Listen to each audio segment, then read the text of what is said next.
Hello, welcome to the channel Why Stories. Enjoy watching. Are you going to the hospital again with a whole load of junk for Mari? How long is this going to continue?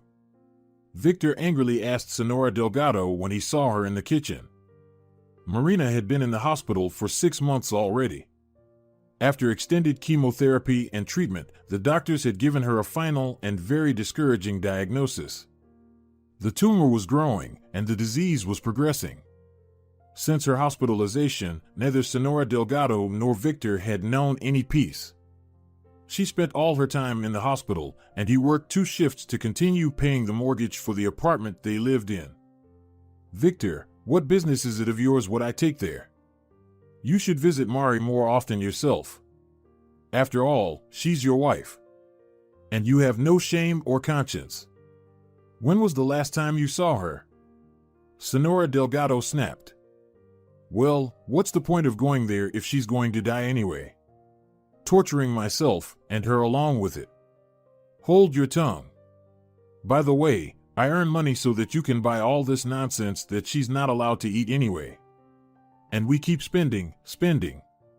We're spending again. I pay for groceries. I've been paying the mortgage for over a year now, even though the apartment belongs to Mari. I'm only registered here thanks to your kindness of heart. I already work 2 jobs without weekends or holidays. And you dare to reproach me for something else? It's better for you, Vico, to shut up. He's paying, the hero, he worked overtime, poor thing," Senora Delgado said sarcastically. "And in previous years, who paid for everything? You never earned good. Either you leeched off Mari for a whole year, or you made ends meet with odd jobs.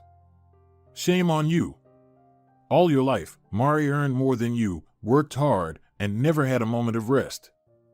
And now look at the result. And don't even mention the apartment.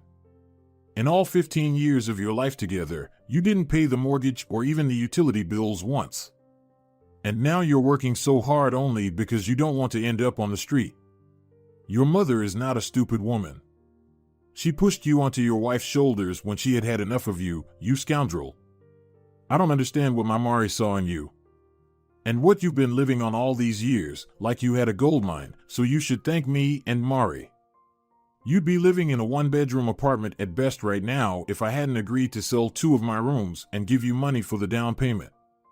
Well, as for me moving here, don't complain, those were my arrangements with Mari. I need somewhere to live too. And what about the apartment belongs to her, not to you, thank yourself. You only got married after 5 years of living together. And even if you had done so earlier, I still wouldn't have allowed you to get a single square meter. Don't anger me, Vico. I can still give you a piece of my mind, and I'm good for it. Well, Mari dies, and we'll see whose apartment it is. Or you think after funeral immediately I'll gather my things and disappear somewhere? You won't wait. You, dear Senora Delgado, will go to your country house to live. I'm the legal husband, so all property is joint. And these 5 years we lived without the stamp, I'll easily prove in court that we were a family. Don't worry, we'll see who owes what to whom." He went to his room, quickly got dressed, and loudly closed the front door behind him. Senora Delgado sank onto a stool near the table and cried. "Lord, why did my girl have to tie her life to such a wretch? And I told her that everything was written on his face," she thought to herself. Marina met Victor back in her student years. She was never a beauty and envied those girls who had no shortage of suitors. They were invited to movies and cafes, walked home. They regularly received gifts, flowers, chocolates, perfumes, whatever the young people from simple families could afford. Many of them spent their days in pairs and worked at warehouses at night to pay for everything their girlfriends could dream of, young and not spoiled by male attention students. Marina, who was gifted with tall stature, a flat figure, and poor eyesight, could only dream of such attention. In school, boys never paid her any attention, and the most unruly ones teased her as Four Eyes and Sparrow. She felt terribly embarrassed about herself, hated her unattractive body, and cursed the glasses she had to wear constantly. Senora Delgado always noticed her daughter's complexes but never shared them. Mari, why are you so upset? Okay, some Oscar called you a bespectacled sparrow. So what now? These are just boys. They're still foolish at this age. Well, if you want, switch to contact lenses. Many girls wear them now, and boys too. Not everyone has eagle-like eyesight, Senora Delgado reassured her daughter every time she came home from school in tears. In general, face features aren't the most important thing.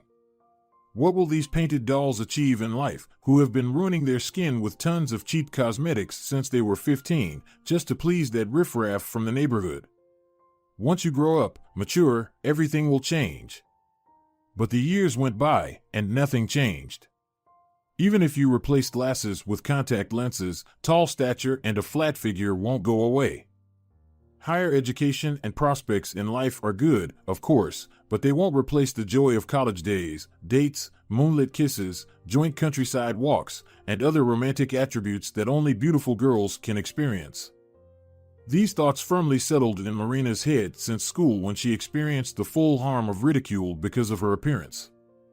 In college, she came with a clear understanding that she would dine alone in the cafeteria, read books during breaks in the lecture hall, and on the way home, go over in her head what she managed to memorize during lectures. Marina had long since resigned herself to this.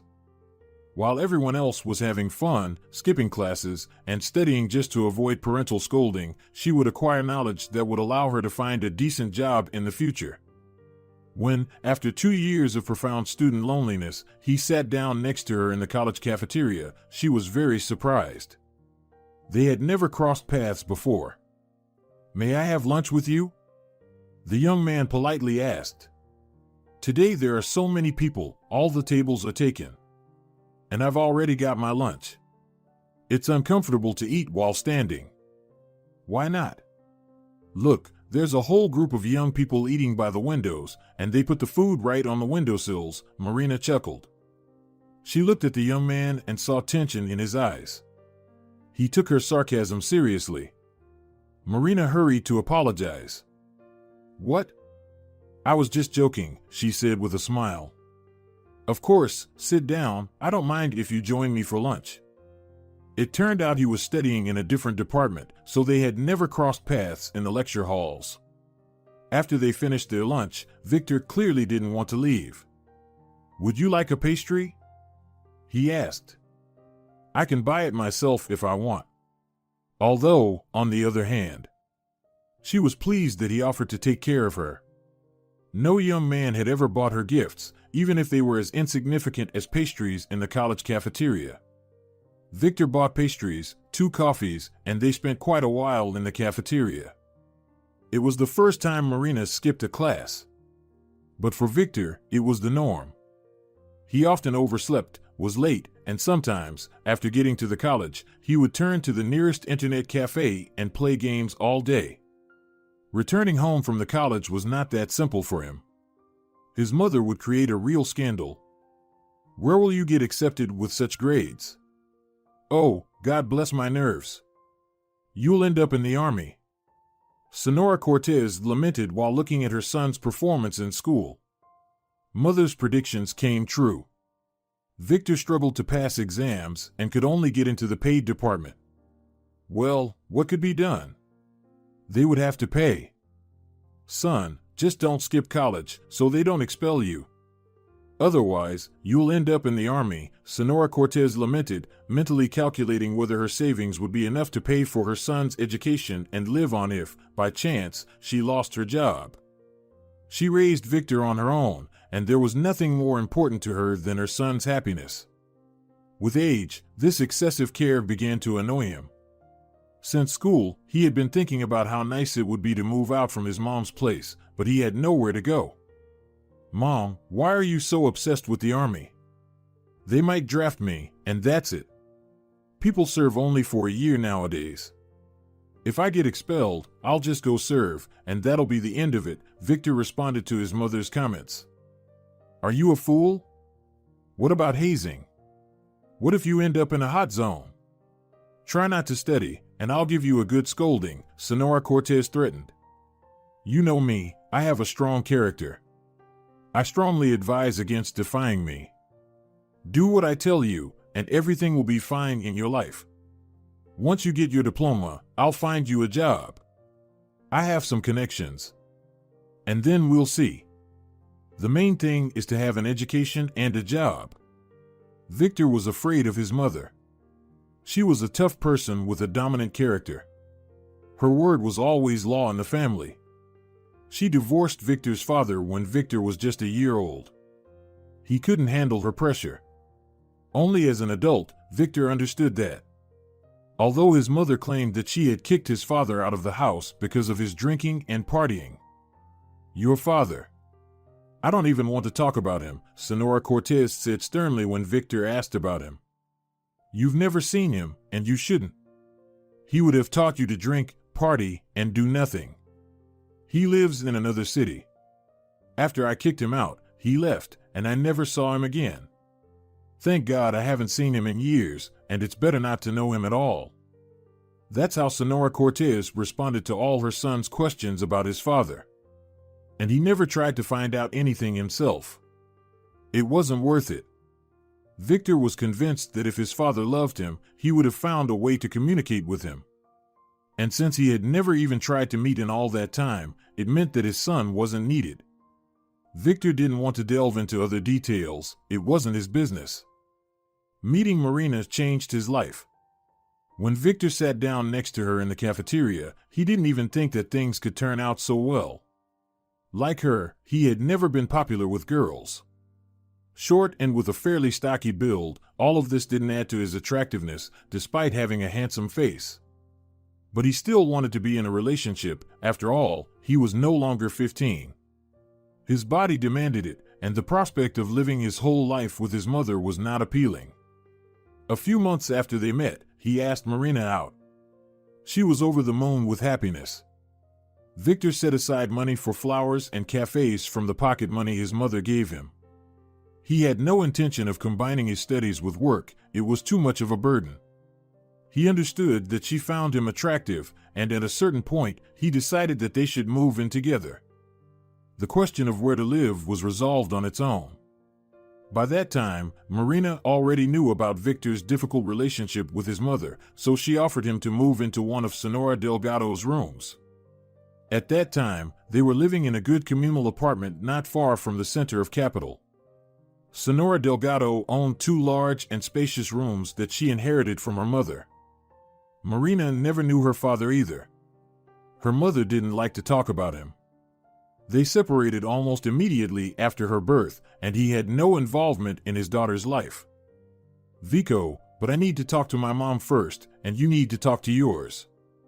You can't just leave like that. And I can't bring you home without warning my mom.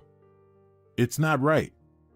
"No, of course, she won't kick us out, that's clear, but still," Marina said when they decided to move in together. "Yes, I completely agree with you," Victor replied. "Then until tomorrow. We won't call each other today. We'll meet at the college as usual." Marina started the conversation with her mother as soon as she got home. "Mom, you've seen me, right? Now at least I'm young. Who will need me in 5 to 10 years? Not a single guy has ever paid attention to me. Do you want me to end up an old maid?" Marina said with a sad look. "What are you talking about? You're a very attractive girl to me. You'll find your happiness. If there's no love between you two, then why move in together? Keep dating, and then we'll see."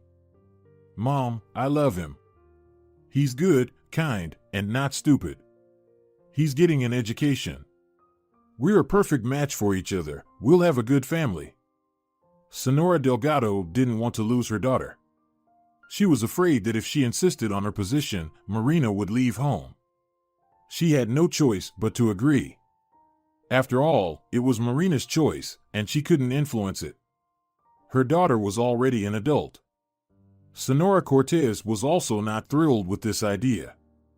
"Oh, and now you're leaving your own mother?" she said with an annoyed tone when her son mentioned that he was moving in with his girlfriend. I raised you all your life, gave you everything, did everything for you, and now you what? Why do you need to live with someone now? And what if you get her pregnant? Goodbye, college and higher education, hello fatherhood and responsibility. It took her some time to calm down and come to terms with her son leaving home. They didn't communicate for almost a year after the move. Senora Cortez only met Marina just before the wedding a few years later. Well, you've chosen quite a witch, son. You can't even look at her without shedding tears, Senora Cortez said when she saw Marina. You're such a good boy, and you couldn't find anyone prettier? It's just awful. I refuse to say more, otherwise, I'll faint at the thought of what my grandchildren will look like. Senora Cortez theatrically rolled her eyes. Mom, please, be quiet. Someone might hear you. Behave yourself, Victor scolded her. When Marina approached to meet her mother-in-law, Senora Cortez smiled, but from her expression, Marina could tell that she wasn't liked.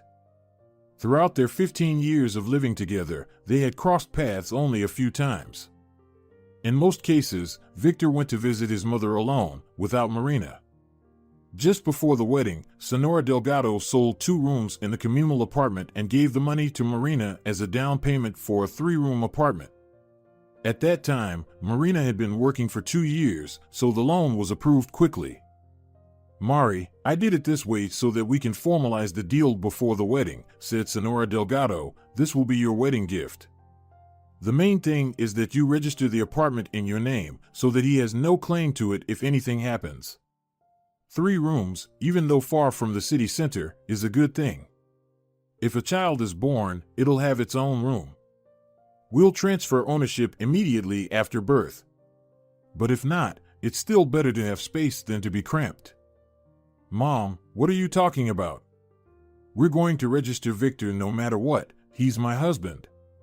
And you'll live with us, these are your funds, so you have the right to live in this apartment, Marina said. She was grateful to her mother.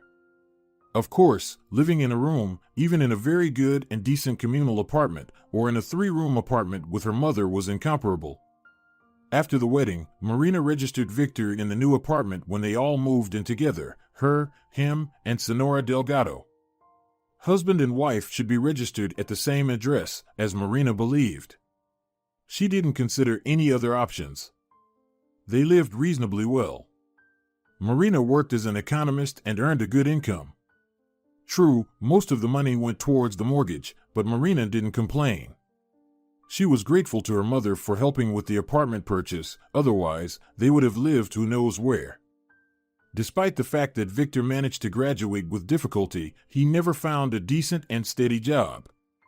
But this didn't upset Marina. She supported her husband in everything. Even when he spent whole days at home after another dismissal, playing computer games, she never said a word about it. They didn't have children. But while Marina was sincerely troubled by this and regularly saved money for complete examinations and treatment if necessary, the absence of heirs didn't bother Victor at all. On the contrary, he sometimes tried to dissuade his wife from this idea. Marina, what's wrong with just the 2 of us? Why do we need all these examinations? And in different clinics? This money could probably get us a modest car, Victor replied every time Marina brought up the topic of children. Vico, what's going on? Just a few years ago, you wanted children. I don't understand what's changed. Maybe you've stopped loving me? Marina was troubled by her husband's reluctance. She had never seriously considered that he might have been dishonest when he claimed to be eager to become a father. Victor realized that he wasn't ready for this, even emotionally. The sound of a baby crying, sleepless nights, none of that was for him.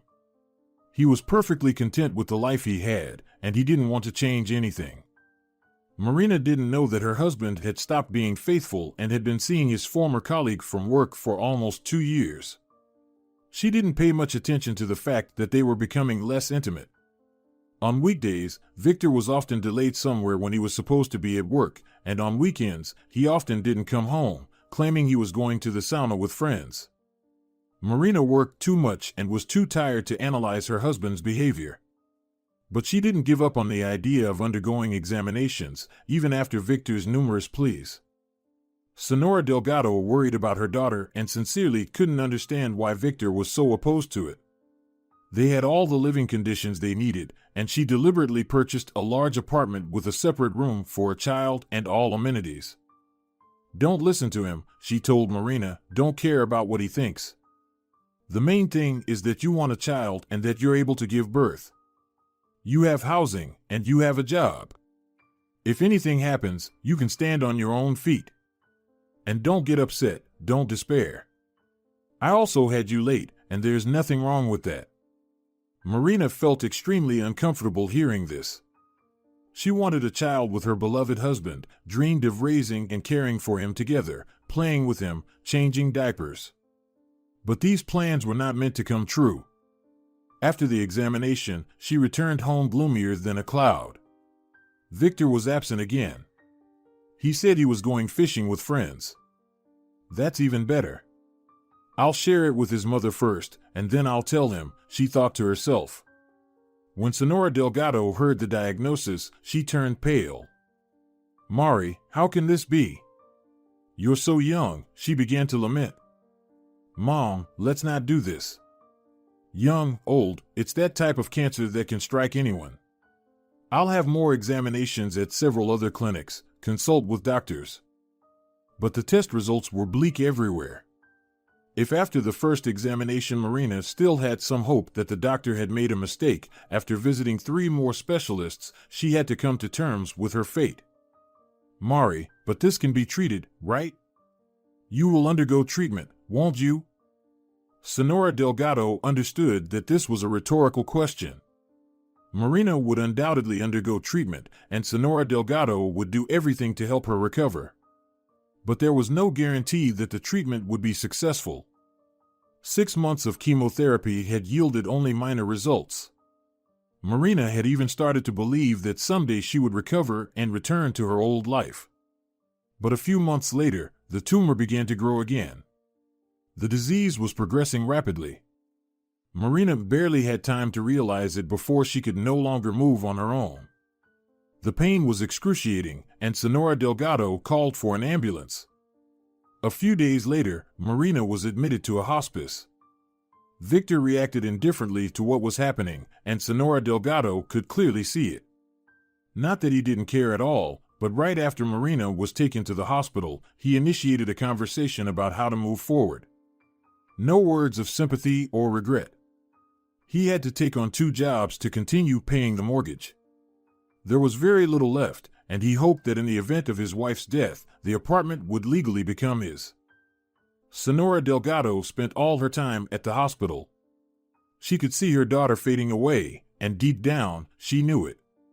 She desperately wanted to believe that everything would turn out fine, even though there was almost no hope left. On this day, she was getting ready to go to the hospital. The morning argument with her son-in-law hadn't affected her mood. She was now convinced that he was a terrible person and hoped that once Marina recovered, she would divorce him and kick him out of the apartment. She wanted to believe that. Just as she was about to leave the house, she heard the phone ring. It was a call from the hospital. "Yes, I'm listening," she answered anxiously. "I'm very sorry," came the voice from the other end. "Well, tell me already, what happened?" "Your daughter passed away an hour ago. Please accept my condolences." "What? But she was alive just yesterday." "Senora Delgado, we all understand. We saw a few days ago that she had very little time left. We just didn't tell you, and you didn't ask.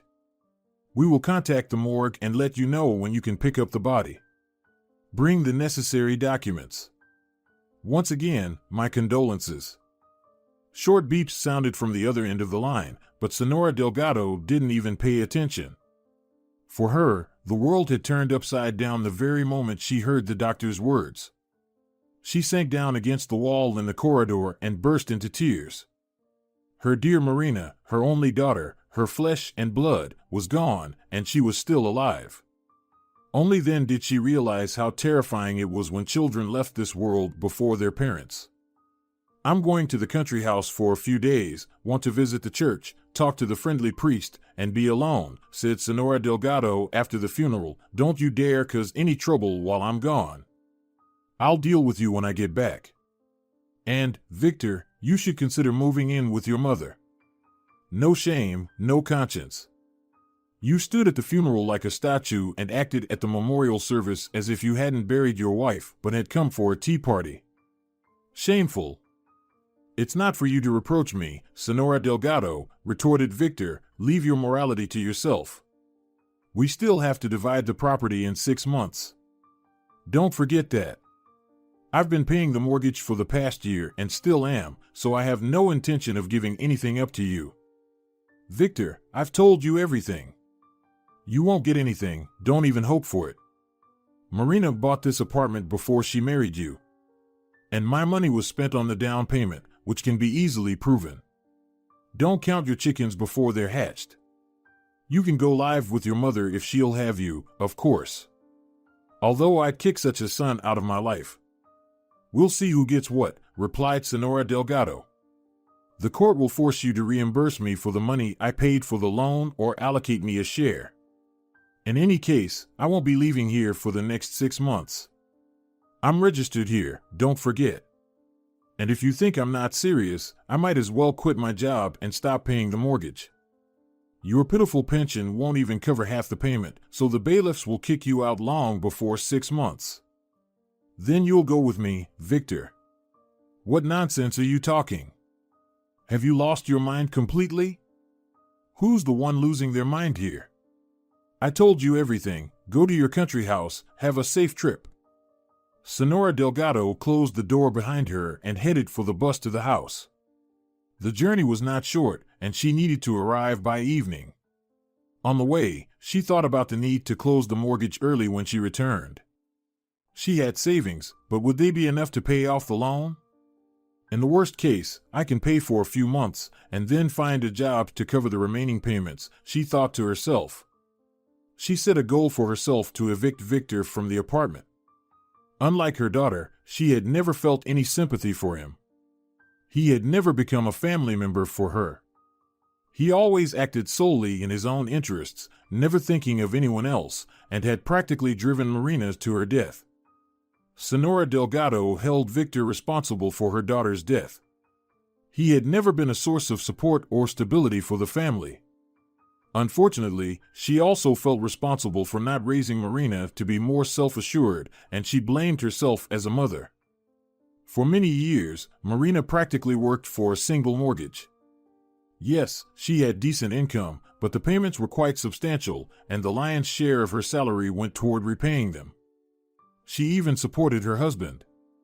He clung on like a tick. Got used to living off his mother. Same story here. When I want to, I work. When I don't, I don't. These thoughts only made Senora Delgado feel worse. She wanted to confess and talk to the priest as soon as possible. She deliberately went to the church located near her dacha. She attended it, but only in the summer when she went on vacation to the country house. She was well acquainted with the priest and trusted only him. She wanted to bury Marina in the cemetery near the country house, but in winter, many of her daughter's friends and acquaintances wouldn't go there. Senora Delgado wanted everyone to say their goodbyes properly and visit the grave whenever they wished. She didn't yet know that an extremely unpleasant surprise awaited her when she returned home. After coming back to the city 3 days later, she tried to open the apartment door with her key but couldn't. "Victor, what is this?" shouted Senora Delgado, kicking the door with all her might. "Victor, open the door quickly. I'll call the police right now. I'm not joking." For a moment, Senora Delgado pressed her ear to the door, trying to hear what was happening inside, but she couldn't hear any movements. A disturbing thought crossed her mind. Could he have died in there? "What are you making all this noise for? We have a little child sleeping here, by the way, and you're shouting, banging your feet on the door. This is outrageous." A neighbor from the floor above emerged from the apartment and scolded Senora Delgado after descending the stairs. "I'm sorry," replied Senora Delgado, "my son-in-law is the only one home. I was away at the dacha for 3 days. I came back, and the door is locked. I can't open it. So why are you trying to break the door? Call the police. Let them come and open it. Or is this not your apartment? If it's not, then you should leave. He's not obliged to let you in at your first demand. The building was large, and there were many neighbors. Senora Delgado wasn't acquainted with all of them, and this woman was someone she had seen for the first time. I apologize once again, continued Senora Delgado. You're probably right. I should contact the police. Then call them, but don't break the door, the neighbor snapped and, going back upstairs, slammed her own apartment door. After standing on the stairs for a few minutes, Senora Delgado descended to the street. It was very cold outside. She was exhausted and tired. She didn't even have the strength to call the police. She decided to sit on a bench near the entrance and rest. Returning from the country house, Senora Delgado was hoping to get some sleep. The previous days had passed like a blur. Each day, she visited churches, prayed for her late daughter, and hardly slept because nightmares haunted her. All right, it's easier to walk to the police station than to make a call and wait. After all, they might not even come, she thought to herself and quietly made her way to the tram stop. The police station was about a 30-minute walk from her home. Senora Delgado wouldn't have been able to cover such a distance on foot. Sitting in the tram, she thought about how she could simply call locksmiths, showing them her registered address and her passport. They wouldn't have the right to refuse. However, she had suspicions that Victor deliberately changed the locks, but she couldn't understand why he would do that. Was he counting on the fact that she wouldn't make a scene and, freezing outside, would return to the country house for half a year? Living in a semi-rural house in winter was very challenging, but it wasn't just about that. Why should she give up the apartment into which she had invested all the money she had, fully paid for with her late daughter's earnings? Why on earth? Arriving at the police station, she thought that it was actually good that things turned out this way. Now she had a legal opportunity to kick this scoundrel out of her house. But it wasn't that simple. Hello. I have this situation. My son-in-law kicked me out of the house and changed the locks. Who can I turn to? Senora Delgado asked the officer on duty when she entered the police station. Hello, please explain in more detail how he kicked you out of the house. Are you registered at the residence where he changed the locks, and are you sure he actually changed them? Maybe something happened to him? Yes, I am registered in this apartment. My daughter died a week ago. We lived in the apartment together, me, her, and her husband. The apartment is registered in my daughter's name, and both I and my son-in-law are listed on it. I went to the country house for 3 days, and when I returned, I couldn't get into the apartment. Are you sure everything is okay with your son-in-law? If you're suggesting that he's so devastated by his wife's death that he took his own life, it's unlikely, Senora Delgado replied sarcastically. Write a statement. We can open the apartment based on the need to check for an accident. What kind of accident? She asked, slightly confused. I told you, my son-in-law kicked me out of the house. How can locks not open? Obviously, they were changed. What else could it be? Write a statement, the officer on duty said, handing Senora Delgado a piece of paper and a pen. How long will it take for the apartment to be opened?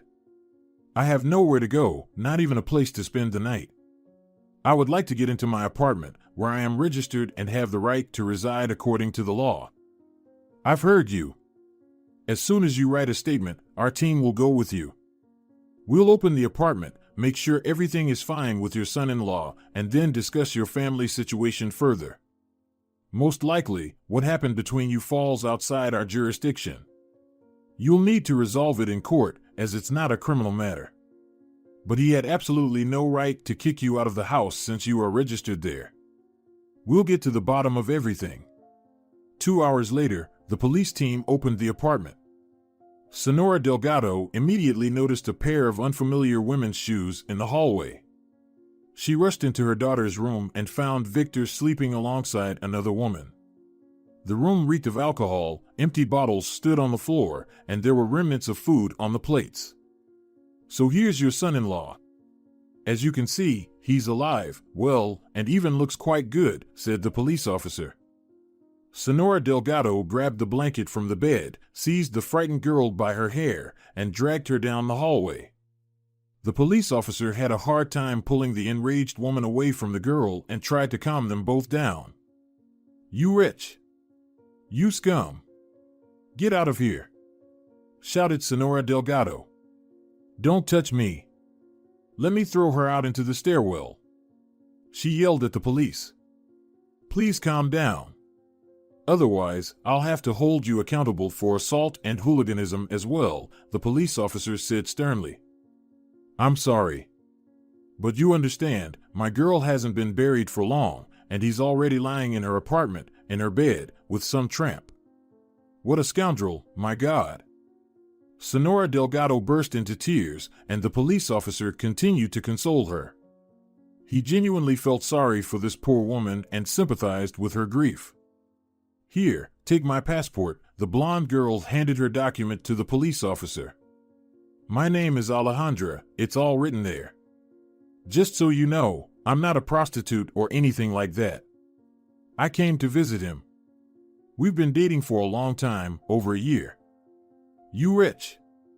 Senora Delgado exclaimed again, staring at the bewildered Victor, who, due to his hangover, was struggling to understand what was happening. After reviewing the documents, the police officer returned Alejandra's passport. "Everything is fine, you're free to go," he said. Alejandra rushed into the hallway, looking stunned. She quickly put on her jacket, her boots, and left the apartment. "Now, let's sort this out," suggested the police officer. "Senora Delgado, let's allow Victor to get dressed. Afterward, he'll provide us with his documents and explain what happened. Then, I'll clarify your rights and responsibilities." Senora Delgado had no energy left even to be angry. She could only think about how her dear Marina must be turning in her grave, witnessing all of this. Half an hour later, Victor, the district officer, and Senora Delgado gathered in the kitchen. "Victor, please explain what happened. Your mother-in-law stated in her complaint that you kicked her out of the house and changed the locks. When she came home, she couldn't access her own residence," the investigator said. "Well, you're aware that my wife passed away, right?" "She probably told you," began Victor, his speech slurred from the effects of alcohol. "And who is the heir to the wife?" "Right, the lawful husband. So, I'm the heir, and I have every right to change the locks. As for this one," he looked contemptuously in Senora Delgado's direction, "I'll evict her through the courts. Once I sober up completely, I'll go to court and kick her out." "I must disappoint you," the investigator continued, "Senora Delgado is registered here. This is her permanent place of residence. You can only formalize your wife's inheritance after 6 months, but you won't be able to become the sole owner of the entire apartment in any case. If your wife didn't leave a will, then according to the law, you will receive only half of the apartment, and the other half will be inherited by your mother-in-law, Senora Delgado. You can't evict her under any circumstances, so you'll have to coexist on the same property until the inheritance is settled. Afterward, you can complete all the necessary paperwork and sell the apartment. Changing locks is strictly prohibited, and you will be held accountable for it. You can only have guests in the house until 11 p.m. unless you've made other arrangements with Senora Delgado." Victor became visibly tense. Anger and hatred flickered in his eyes. Completely losing control, he lunged at the police officer, shouting, "I'll take care of you right now, you damn lawman." 2 police officers pulled Victor away, restrained him, and handcuffed him. "We'll take the man to the station. Let him think about it for 15 days. Draw up a protocol for hooliganism," the police officer told his colleague while holding Victor's hands behind his back. "And you, sir, if you keep causing trouble, we could extend it to 30 days. Give the keys to Senora Delgado. They're on the table." In the room, Victor grumbled discontentedly to himself. "Senora Delgado, please check, and then we'll say our goodbyes," said the police officer. She went into the room, took the keys, opened and closed the door several times. Everything is in order, said Senora Delgado. Thank you for your help, for your promptness. Thank you for coming. If it weren't for you, I don't know what I would have done then. Thank you. No need for thanks. It's our job. And don't worry so much. Regarding the apartment, consult with a good civil lawyer. I would help here, but I don't understand anything about it, the policeman said with a smile. Senora Delgado closed the door to the apartment, walked into the room, and collapsed on the bed. She was so tired over the past few days that she could barely grasp reality. She fell asleep almost immediately. Worries temporarily took a back seat. In reality, they were just beginning, and she understood that perfectly well. How dare you file a report with the police about my son? Senora Cortez burst into Senora Delgado's apartment at 8 in the morning and immediately started accusing her. I'm asking you again, how dare you? Last night, I called my son, couldn't reach him. In the morning, I started calling morgues, hospitals, and came to the police to report a missing person. And now it turns out he's been in the lockup since yesterday.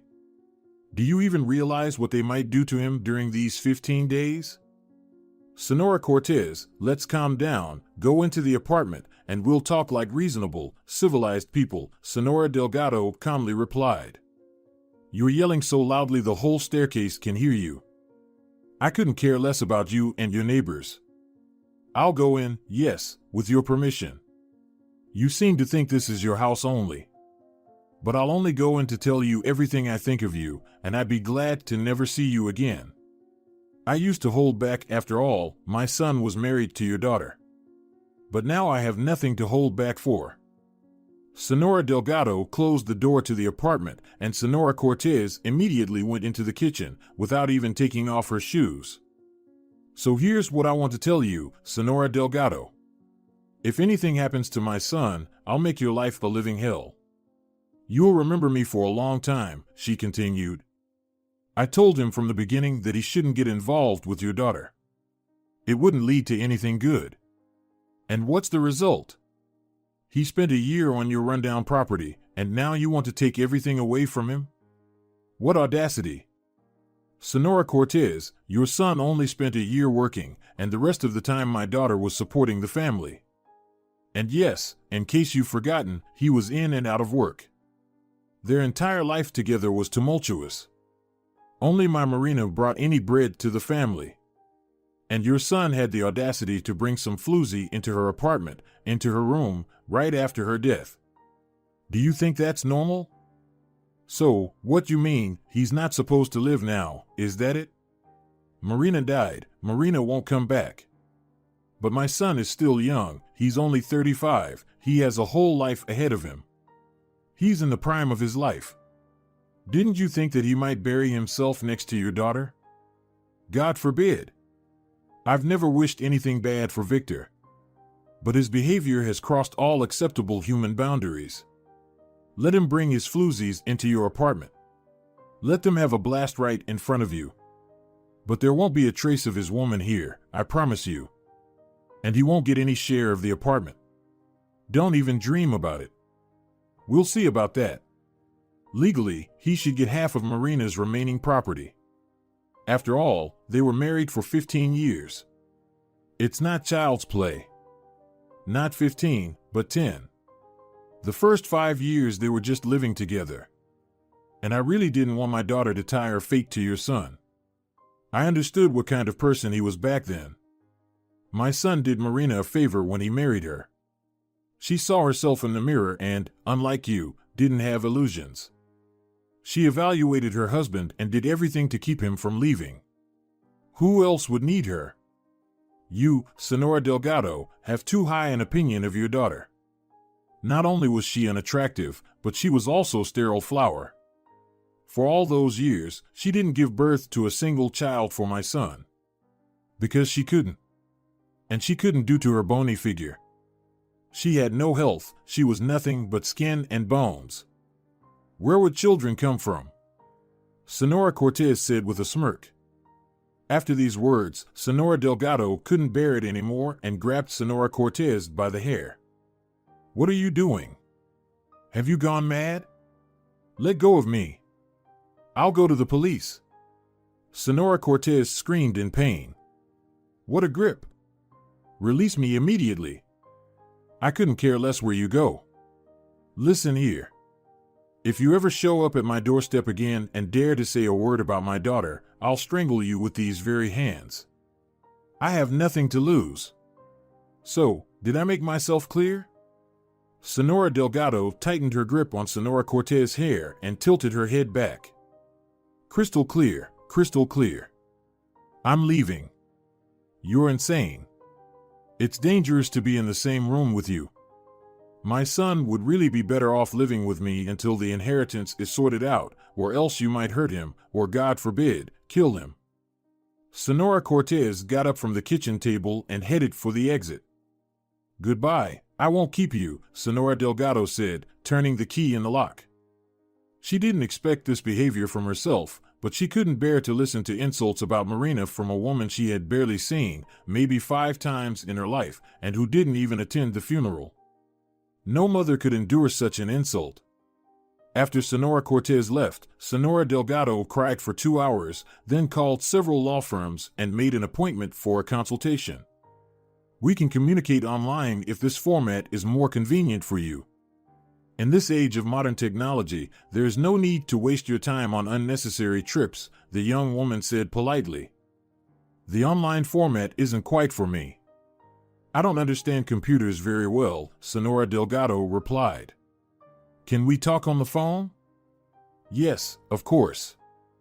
After explaining the situation, the lawyer assured her that the property acquired before the marriage was not considered communal property and wouldn't be divided.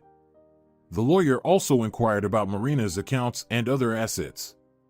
The attorney explained that it would depend on whether Marina had left a will. In any case, her husband could try to contest it in court, but given the circumstances of his behavior in recent years and his actions after his wife's death, such a process was unlikely to be successful. However, it would be worth gathering evidence that Victor had only played a minor role in the family's life, often remained unemployed, rarely visited his spouse when she was ill, cheated, and behaved improperly. Senora Delgado didn't know if Marina had left a will. Her daughter had never been secretive and had always trusted her mother in everything. But she might not have shared such an important detail. Senora Delgado also had to close the mortgage herself. Considering that almost all her savings had been spent on Marina's treatment, this was quite problematic. At the bank, she learned that there were still $50,000 left to pay. Senora Delgado had $110,000 in her account, but she was afraid to spend them. She needed to leave some money for Marina's memorial, and she herself was not a young person and could require medical treatment at any time. She faced one of the most difficult decisions in her life. Replenishing the spent savings quickly wasn't possible because her pension was very small. It would take more than 5 years to restore the previous amount. But sharing the apartment, in which she had invested almost all the money she had and on which Marina had worked for many years, with that moral degenerate, her ex-husband, was something she absolutely didn't want. It was unacceptable and would simply defile her daughter's memory.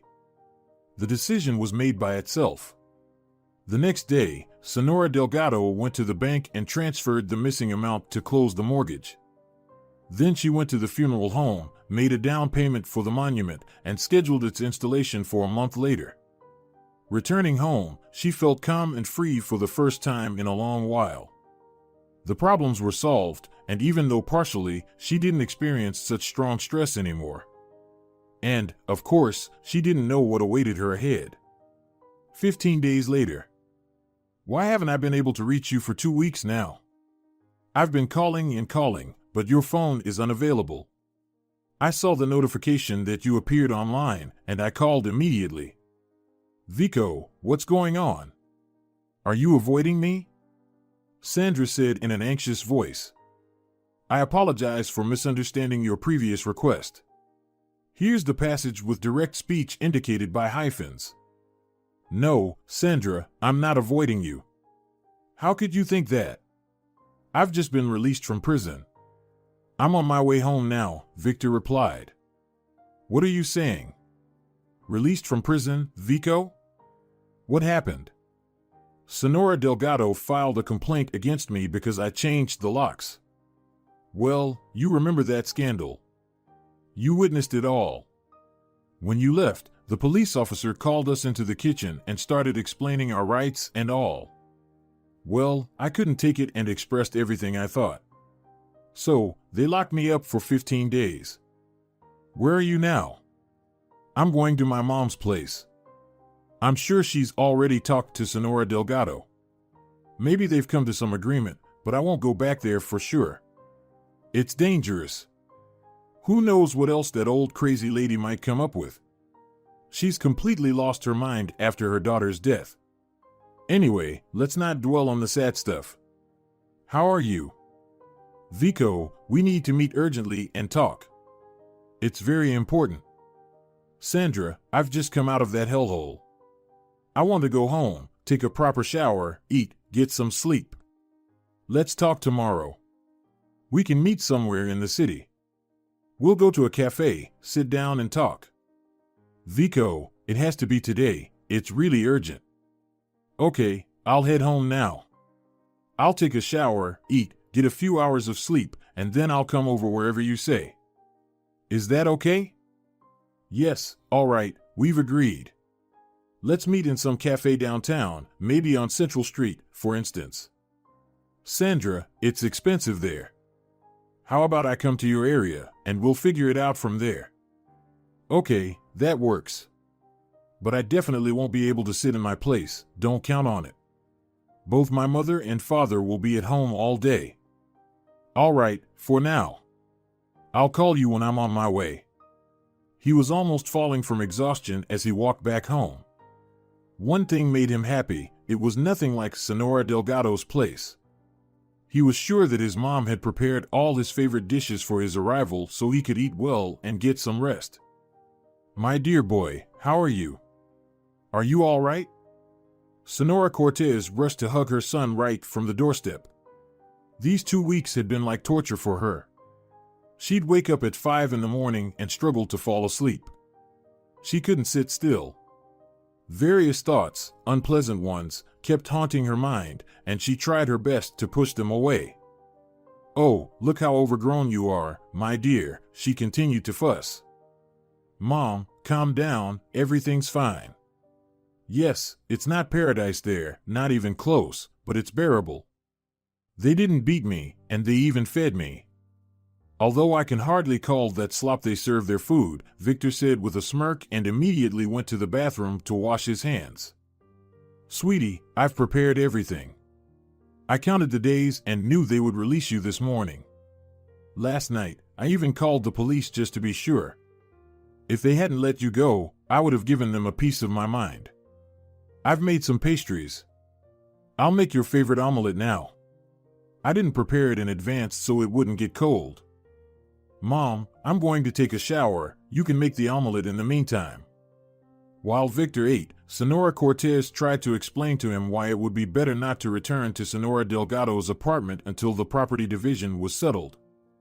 Are you serious? Did she really attack you like that? Victor asked with a surprised and shocked expression. Mom, you're really making a fuss. It's a shame I wasn't there. Vico, why did you bring that girl to her apartment? Why did you get into a scandal? You do understand that all of this will be used against you, Senora Cortez lamented. Why couldn't you meet somewhere else? Why did you change the locks? Mom, it's my apartment, my right. I'm the lawful husband, which means I'm the heir. Why should I ask her for permission to bring someone to my own apartment? Son, but you do realize that you'll become the full lawful heir only 6 months after Marina's death, and even then, it's not guaranteed. What do you mean by not guaranteed?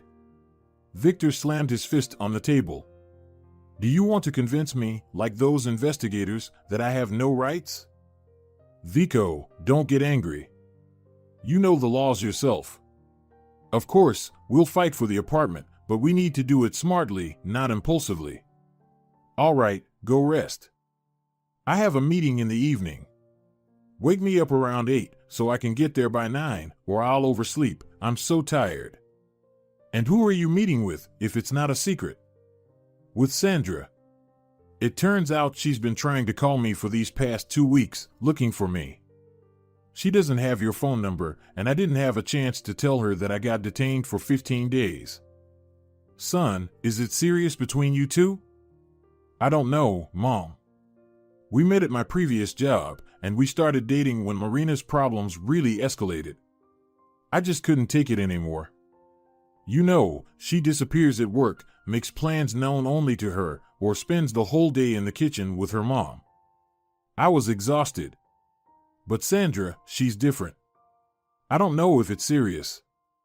I've accumulated enough in my marriage, so I'm definitely not planning to marry her. Well, you can meet her here. I won't mind. I understand everything. You're a grown man with needs. Besides, I still visit Elena sometimes, or I go to the country with my friends. Just tell me when you need to meet. We can coordinate, so to speak. All right, Mom, thank you so much. You're the best. Victor fell asleep as soon as his head touched the pillow. He didn't yet know what Sandra was going to tell him, so there was no need to worry. But when he heard the reason she called him for the meeting, he was stunned. This was something he definitely didn't expect. It was so untimely and unexpected that at first, he was speechless and didn't know how to respond. So, what did you want to tell me? What's so urgent that I had to come here instead of sleeping after everything I've been through in the last 2 weeks? Victor asked without preamble as soon as he sat down at the cafe table, where Sandra was already waiting for him. Vico, I'm pregnant, she said with a smile. We're going to have a child.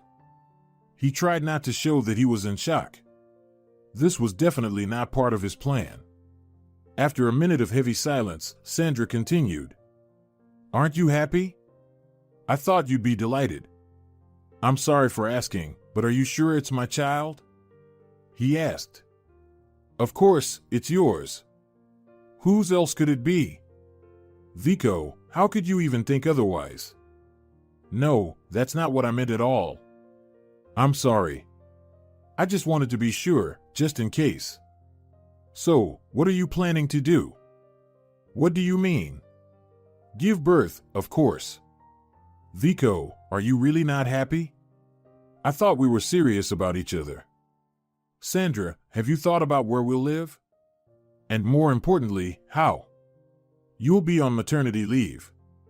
My job is very unstable right now. And after that stunt by Senora Delgado and 15 days for hooliganism, it's unclear what will happen.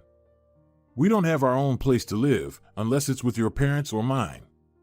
And there's also the age difference between us. Well, it's not exactly ideal for marriage. What do you mean, not ideal? What are you talking about? Well, think about it. I'm 35. I'm an adult man, I've been married before, and I have no intention of getting married again, at least not in the near future. And you're only 24. You're still very young. Why would you want this? So, you're suggesting getting rid of the baby? Vico, are you out of your mind? I'm suggesting being sensible. I can't provide anything for you, and you knew that when we started dating. We never planned to start a family. Our relationship was purely for enjoyment. We had a good time together, and it should continue that way. I don't see the point in complicating things. Think about it yourself. You're not a foolish person, Sandra. Vico, well, I love you, after all. When we started dating, I thought we'd get married eventually. Not immediately, of course, but after some time when your wife is no longer around. After the funeral, with time passing. I didn't think it was so unserious for you. Sandra, but you'll still have plenty of children. You're young, after all. And I'm already over 30. Please, understand me correctly. I've been married, I lived in a family, and I don't want to start all over again.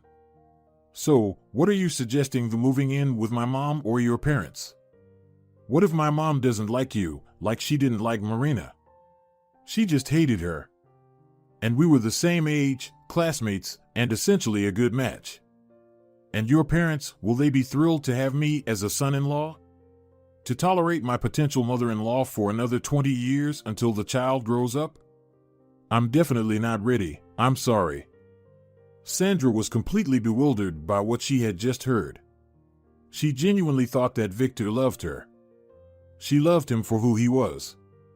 Yes, there were more attractive and successful men in her circle, but she didn't care about them at all. Her peers never interested her, nor did men who were much older. Victor had something intangible about him. She couldn't even explain what it was, but she felt he was the right person for her. And now, it turned out Victor had always seen things differently. "Victor, I didn't expect this from you," she said, trying to hold back tears. "Well, what kind of person did you expect me to be? Come on, tell me. Why the generalization? I don't see anything wrong with wanting to live alone for a while. I've lived with a wife for 15 years. Yes, at first, it doesn't seem so bad. There are certainly advantages. But back then, I was a student, very young and inexperienced. I was glad to move away from my mom, who sometimes smothered me with her cares to the point where I wanted to escape to the other side of the world. I was glad to have a woman by my side with whom I could always spend time and get what I needed. Yes, it was comfortable, delicious, and clean. But over time, marriage becomes unbearable. Especially when she starts asserting her rights, constantly nags, saying she wants children, she needs this, she needs that. And you yourself don't need anything, everything suits you as it is, but you have to pretend that you're participating in family life because she's your wife. You can't just explode, start shouting, or refuse something. I'm sick of all of this, and I'm not going back to that routine under any circumstances. I'm sorry. Sandra slapped him across the face, tears streaming down her face, and stormed out of the cafe. Victor was very angry, but not at her, but at the situation in general. Lord, how they all annoy me. They've been pushing their way into my life, telling me how to live and what to do. How long can this go on? He thought to himself and seethed with frustration. Having finished his coffee and paid the bill, Victor walked out onto the street and simply wandered around the city for about 2 hours. He associated the fresh air with freedom. The very same freedom he had never actually had. At first, it was his mother who controlled him, then his mother-in-law and his wife, and now there was this Sandra with her child. It was too much for him. After Marina's death, he wanted to inherit and just live peacefully. Alone. The way he wanted, not the way someone else would dictate. Is it really too big a desire to become a reality? He wondered. When he realized he could no longer aimlessly roam the city, he started heading to the subway. Already underground, as he sat on the train and listened to the soothing sound of the wheels, a dreadful idea came to his mind. Throughout the journey, he thought about how to arrange things so that he would be beyond suspicion, and he came up with a plan. At that time, he did not yet know what it would lead to because he was too confident in himself. His excessive self-assurance turned out to be unjustified. Victor would only understand this when it was already too late. It had been 40 days since Marina's death. "Son, do you have any plans for today?" Senora Cortez asked with concern. "Today is the 40th day since Marina passed away." "Mom, I remember. And she's no longer my Marina. If you haven't forgotten, she's dead." "So, what's the question?" "Senora Delgado hasn't organized anything. Even if there were any memorial services, she probably won't invite me. Although I'm more than sure that nothing will happen. Or do you want me to visit her?" "Mom, I don't understand you. One moment you're telling me to stay away from that woman and not get close to her apartment even with a long stick, and the next moment, you're asking about Marina. Make up your mind." "No, son, I'm not telling you anything. I was just interested in your plans for today. I'm planning to meet with Sandra. I'll finish breakfast now and then get ready." "Vico, can I ask you one question?"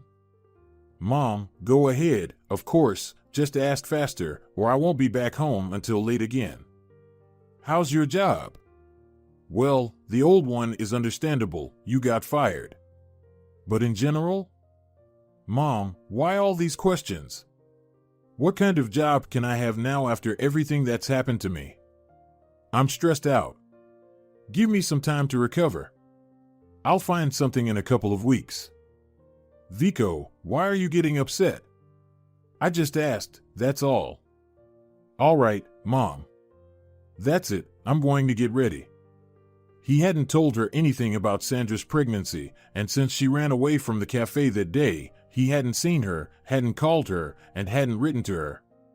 He had no need for it, and now he was going not to meet Sandra but to see Senora Delgado.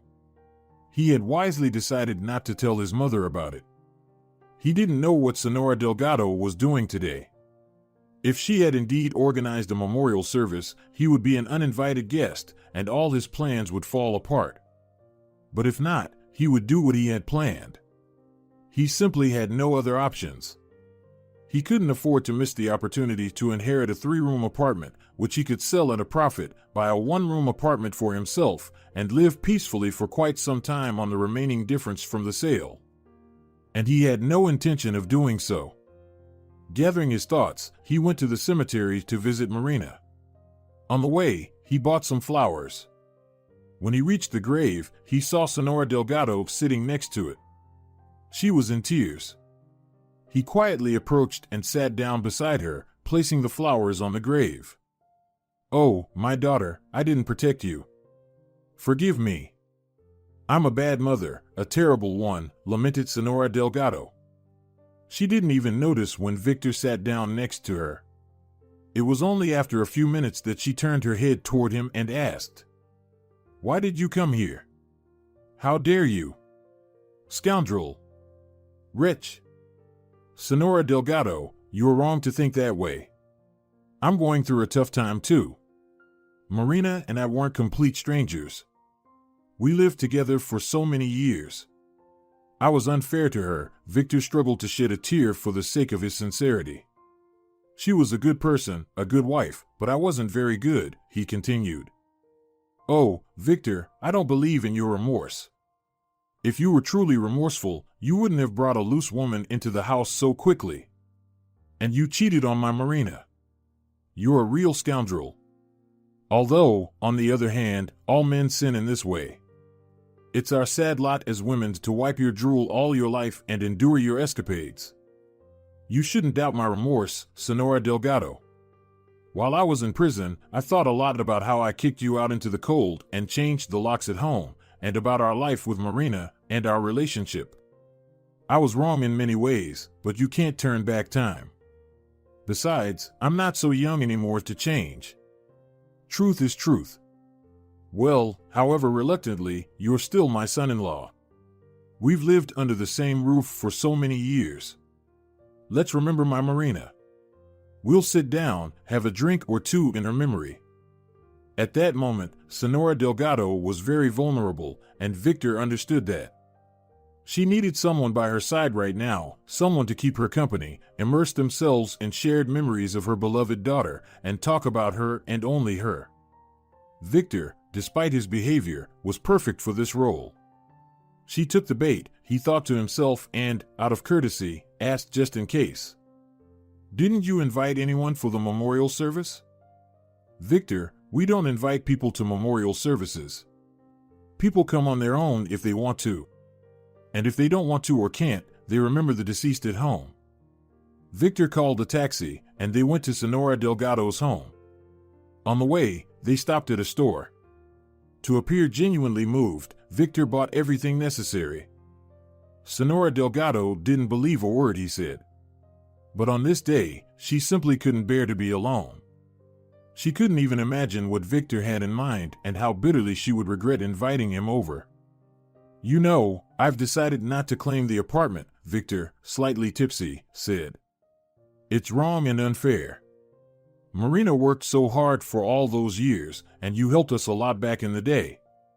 My mother's place is quite spacious, it'll be enough for me." Senora Delgado had also had enough to drink. They sat, remembering Marina, not even noticing how time passed. "You must still have some childhood photos of Marina, right?" Victor continued. "Of course, I have several albums. When my little Marina was born, we didn't have the technology they have now. We had to develop the photos from film, said Senora Delgado. Please bring them. I'd love to see them. Marina never showed me her photos. Senora Delgado went into the room to retrieve the albums. She always treated the photos very carefully, keeping them on the top shelf to prevent anyone else from seeing them. She spent about 5 minutes in the room. In that time, the tablets had completely dissolved. When Senora Delgado returned to the kitchen, Victor pretended to be engrossed in looking at Marina's photos. He was a bit tipsy but clearly understood what was happening and stuck to his plan. Well, Victor, how about another drink? For the repose of my dear Marina's soul, said Senora Delgado, holding that ominous glass. Let's drink.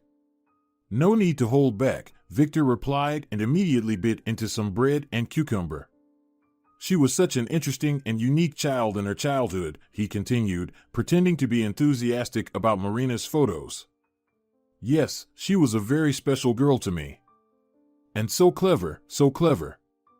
They continued discussing Marina for about 20 more minutes, after which Senora Delgado carefully lowered her head onto the table and fell asleep. Victor waited for another 10 minutes to make absolutely sure she was asleep. Then he washed all the glasses and put them in a bag. After that, he went into the room to fetch acetone. Despite Marina's quite extraordinary appearance, she loved doing her nails. Taking a bottle of the liquid, Victor splashed it on the table, then stepped into the hallway and lit a cigarette. Everything had to look natural. He threw the almost burned-out cigarette into the kitchen, and a fire started. He quickly opened the door, locked it from the other side, and rushed downstairs. The fire spread quickly but not as fast as Victor would have liked. After all, it was just nail polish remover, with only a few % actual acetone. But he was confident that there was no saving Senora Delgado at this point. He had meticulously planned everything in advance. Even a completely burned-down apartment was too expensive to give up. Restoration, repairs, none of that seemed like important issues to him. The most crucial thing was the walls. The expensive walls of the capital, of which he would soon become the full-fledged owner. At the time, he had no idea how wrong he was. What are you all doing here? Let me through. We urgently need to take a woman to the hospital, otherwise, she might die, a doctor said sternly and loudly to the people who had gathered near the entrance to see the fire. What a horror! This is a real nightmare. What will happen to this poor woman now? They exclaimed among themselves. Excuse me, do you happen to know what happened here? Sandra asked one of the women standing nearby. Girl, there's a fire. One of the apartments caught fire. Can't you see? A 70-year-old woman grumbled. Are you from the neighboring building too? Here to have a look. Sandra didn't answer that question and immediately tried to approach the ambulance. Oh my God, it's Senora Delgado, Victor's mother-in-law, flashed through her mind. Excuse me, may I ask, will she survive? Sandra tugged at one of the doctors in the team. Girl, who are you anyway? Are you a relative? He asked. Not exactly. Yes and no. I'm an acquaintance of her son-in-law. Can I ride along with you? The patient is in a very critical condition. I doubt you can help her with anything. It would be better to visit her once she regains consciousness. Which hospital are you taking her to? To the District City Hospital. It's the only around. That's it, miss, don't get in the way. Every minute counts for us. Sandra had come to find out Victor's address. She wanted to talk to him once more, but he hadn't answered her calls or texts. She had no other way to find out where he lived. At work, they didn't disclose personal information about former employees, and she couldn't ask anyone for help. Standing by the entrance, Sandra tried calling him again. This time, not just to talk to him, but also to inform him about what had happened to his mother-in-law. He probably doesn't even know what's happening now, she thought to herself. But he didn't pick up the phone again, and she left empty-handed. Vico, what's wrong with you? I can smell alcohol on you. Have you been drinking? Senora Cortez began to question him right from the doorway. She immediately noticed that something was wrong with her son. He seemed out of sorts. Yes, we had a few drinks with Sandra. What's wrong with that? He retorted. Well, I didn't say anything like that. I just asked. Am I not allowed to ask any questions? You can, Mom, you can, but let's talk about it later.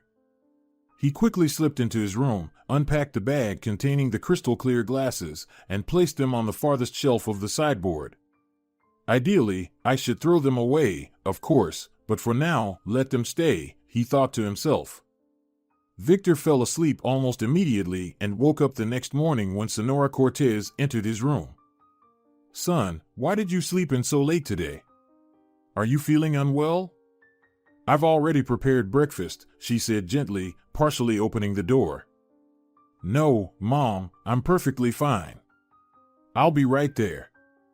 After yesterday's events, all he wanted was to rest, lie in bed, watch TV, and, most importantly, not think about anything.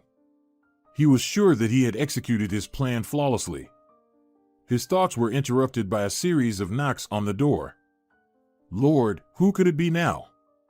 Senora Cortez muttered as she went to answer the door. Who's there?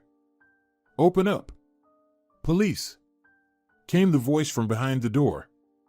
We didn't call the police. Open the door immediately. You have no right to obstruct us. Your son is suspected of intentionally arson of an apartment and attempted murder. Senora Cortez turned cold and entered Victor's room. I don't understand anything, Vico. What's happening? She asked anxiously. What arson? What police? What's going on? Mom, don't open the door for them. Delay them somehow while I make a rope from bedsheets and escape through the window, Victor replied fearfully, already in the process of twisting the bedsheets and duvet cover. Are you out of your mind? It's the 4th floor. If you fall and land, you won't stand a chance. Well, is going to prison better? Did they tell the truth? Did you set someone's apartment on fire and try to kill someone? Yes, Mom, yes, damn it. I set fire to that damned Marina's apartment along with that cursed Senora Delgado. May they both be damned, along with the day I married that idiot. My son, Senora Cortez, shocked, was left speechless. But why did you do it? I'd rather inherit the completely burned down apartment than have to spend my entire life with you. Mom, you never understood how suffocating your care can be for me. You never wanted to understand. But it's not just that. I need money. A starting capital that doesn't require me to toil for the rest of my life just to live decently in my old age. I would have sold that apartment and invested the money in a business or something else, I don't know. Or I could have lived modestly but for my own pleasure without those wretched 6 a.m. work shifts. But I never expected them to catch up with me. I was sure I had it all figured out. He was furious, feeling like a cornered beast. How could they have suspected that it was an arson? And most importantly, that it was me? Why, was spinning in his head. But it was too late to think now. He had to do something. What, he didn't know. Oh, my God. Senora Cortez grabbed her head. She was shocked by what she had heard. For the first time in all these years, she realized what her son truly was, and it was a genuine nightmare for her. Leaving the room, she barely made it to the door, turned the key, and opened it. Armed men burst into the apartment and managed to grab Victor by the legs as he attempted to descend using the bedsheets. 6 months later, Senora Delgado survived, but her health deteriorated sharply after the fire. She could barely see, could only move with assistance, and her burns never fully healed, leaving massive scars on her body. But she didn't complain. Sandra and Senora Cortez helped her with groceries and paid her utility bills online, while she spent her time on the balcony when she needed a gasp of fresh air. Sandra eventually made it to the hospital and met Victor's mother there. Realizing what her son had done, Senora Cortez came to apologize, not to alleviate his fate, but because she sincerely regretted it. She never expected Victor to be capable of such actions, but, at the same time, admitted that she had raised him this way. She had accustomed him to an easy life, overestimating him. After their meeting, Sandra confessed to Senora Cortez that she was expecting a child from Victor. It was the only joyful news amid all the chaos. In light of everything that had happened, Sandra promised to help her in any way she could. Her life's purpose now was her future Victor's son. Marina had left a will that initially prevented any disputes between the parties. She bequeathed the apartment and all the money left in her account at the time of her death to Senora Delgado. It could have been different if the inheritance had been opened earlier than 6 months later, but by then, it was impossible to change anything. Victor was sentenced to 10 years of imprisonment in a high-security correctional facility. Senora Cortez regularly visited him with packages. After all, he was her son. Despite never hearing any remorse from him, she still loved him. She was glad he was alive, sincerely glad.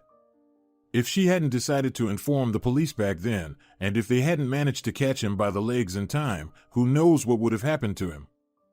This way, there was a chance that he would come to his senses, leave prison as a different person, and start a new life. Senora Cortez believed in that.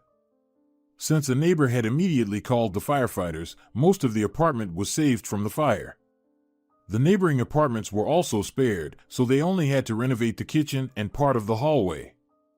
Before Senora Delgado was discharged from the hospital, Senora Cortez helped her with this. She hired workers who completed the renovation in just a few days.